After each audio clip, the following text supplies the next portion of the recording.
بس في حاجه مهمه جدا جدا جدا، مش معنى اني بقول لك سيب التراكمات انك تزودها تسيب بقى اللي جاي. يعني مثلا اسيب بقى التكاثر يبقى يجي مع اخواته مع الهرمونات والدعامه، انت كده حمار. سامحني، انت كده حمار. قرار واحد صح يا قلبي ممكن يغير مصيرك بالكامل. قرار واحد بس صائب صح يغير حياتك 180 درجة. اولا، والعقبة الكبيرة جدا اللي بتقابل كل الناس في ثانوية عامة، كل الناس، الا وهي التراكمات.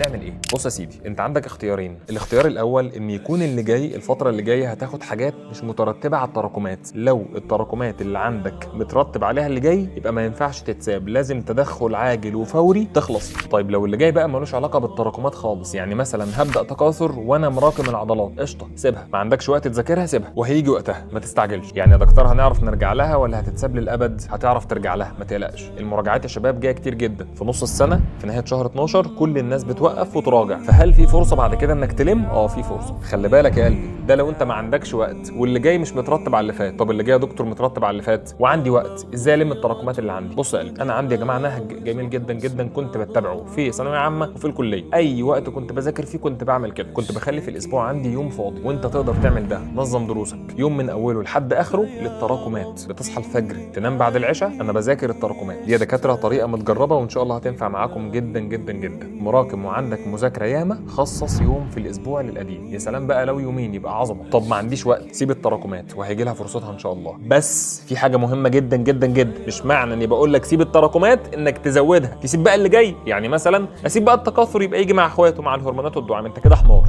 سامحني، انت كده حمار. ما لما اقول لك بقى سيب الدعامه والحركه والهرمونات او سيب اللي فات للمراجعات اللي جايه ان شاء الله في نص السنه وتراكم لي كمان معاهم التكاثر، يبقى انت كده يعني لا مؤاخذه ما بتفهمش.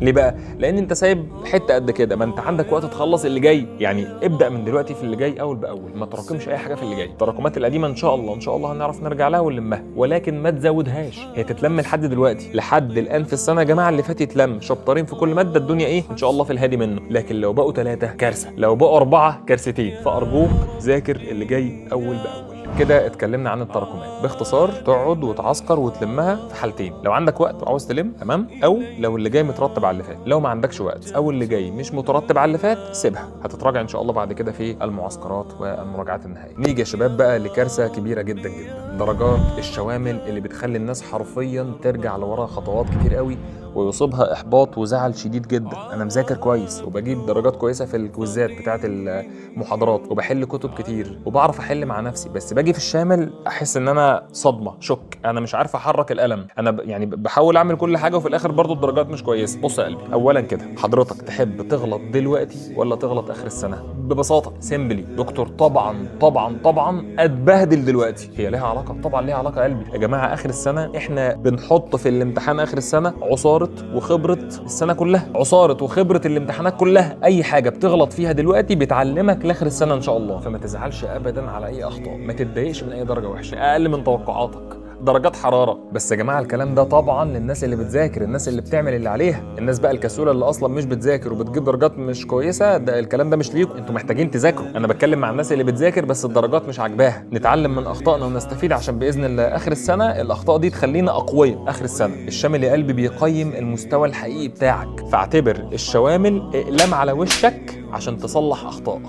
في اخطاء بتتصلح يا جماعه. انا اي طالب شاطر في السنتر معايا بيجي يقول لي يا دكتور جبت درجه مش كويسه، بقول له انت غلطت في ايه؟ يقول لي غلطت في كذا وكذا وكذا. السؤال الثاني انت قصرت في ايه؟ يقول لي قصرت في كذا وكذا وكذا. ردي واحد على كل الناس: ما تكررش اخطاء بس، واقفل على نفسك، ذاكر ولا كان حصل حاجه. يبقى اتعلم من اخطائك ما تكررهاش، عشان ده المطلوب اصلا. احنا بنحط عليك في الشوامل عشان تاخد الشوك دلوقتي، ما تاخدهاش اخر السنه. فبي كولد، خليك بارد، خليك هادي. نيجي يا شباب بقى لسلاح فتاك الا وهو المقارنات. انا يا دكتور لما ابص على نفسي وعلى الناس اللي حواليا بحس ان انا قليل قوي، بحس ان انا وحش قوي، والناس ديت في حته حلوه قوي اعلى مني بمراحل. بص يا قلبي، اولا عمرها ما كانت بالاحساس. سبحان الله كده يا جماعه، فطره كده احنا مفطورين عليها، وربنا سبحانه وتعالى قال لنا في القران الكريم: بسم الله الرحمن الرحيم، الشيطان يعدكم الفقر. الشيطان عاوزك دايما فقير، فقير في كل حاجه، فقير في المستوى وفقير في الفلوس وفقير في التفكير وفقير في نفسيتك تبقى وحشه. كل حاجه وحشه الشيطان بيحب يعملها لك. فما تسيبش نفسك للشيطان، واستعيذ بالله دايما واستعن بالله، وما تقارنش نفسك بحد ابدا ابدا ابدا. احنا يا جماعه ما اتخلقناش زي بعض، احنا ظروفنا مختلفه يا اولاد. دايما بقول محدش فينا يعرف يلبس ابدا عباءه التاني. حياتي ما تنفعش معاك وحياتك ما تنفعش معايا، ما ينفعش نبدل مع بعض، ظروفنا مختلفه تماما عن بعضنا، فما ينفعش احاسب نفسي على حاجه الاخرين بيعملوها. توقف عن المقارنه للابد. ثانويه عامه،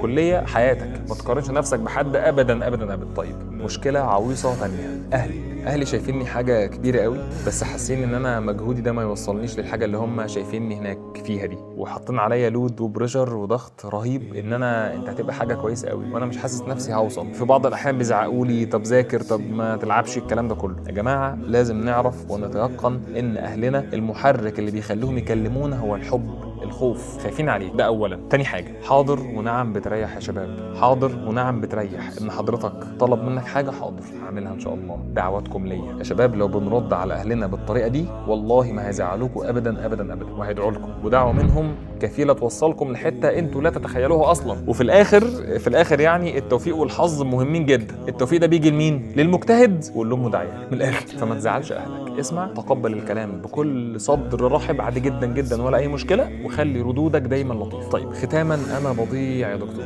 حاسس ان انا مش بعمل اي حاجه حلوه في حياتي وخلاص احساس الضياع ده مسيطر عليا. بص يا قلبي، من اقوال الامام مالك البلاء موكل بالنطق، يعني اللي حضرتك بتقوله وبتتفوه بيه ده خطر عليك، صدقني. ممكن بلاءك يكون كلمه انت نطقتها، فما تقوليش بضيع، هسقط، هيجرى لي حاجه، هموت، هكتئب. هو اكيد قدر، بس نطقك ده خطر، ما تقولش كده. دايما تفائل. حبيبك النبي عليه الصلاه والسلام يقول فيما معناه بشروا ولا تنفروا ويسروا ولا تعسروا، يعني خلي لسانك دايما كده اهو بينطق كلام طيب، كلام كويس، قول حاجات كويسه. ان شاء الله ربنا هيكرمني، ربنا ان شاء الله هيوفقني باذن الله، هفرح والدي باذن الله، ربنا هيرزقني كده التوفيق في حياتي، وهبقى راجل ناجح، وهبقى راجل غني، وهبقى راجل عندي اسره كويسه، وهبقى بنت كويسه. كل الكلام الحلو، كل احلامك قولها دايما، صدقها وقولها، ده هيفرق معاك جدا جدا نفسيا، وكمان يعني ان شاء الله يبقى سبب في التوفيق. ويا جماعه والله في حاجه يعني خطيره جدا لازم تكونوا متعلمينها اولاد في حياتكم، الا وهي حسن الظن بالله. يعني انت اوعى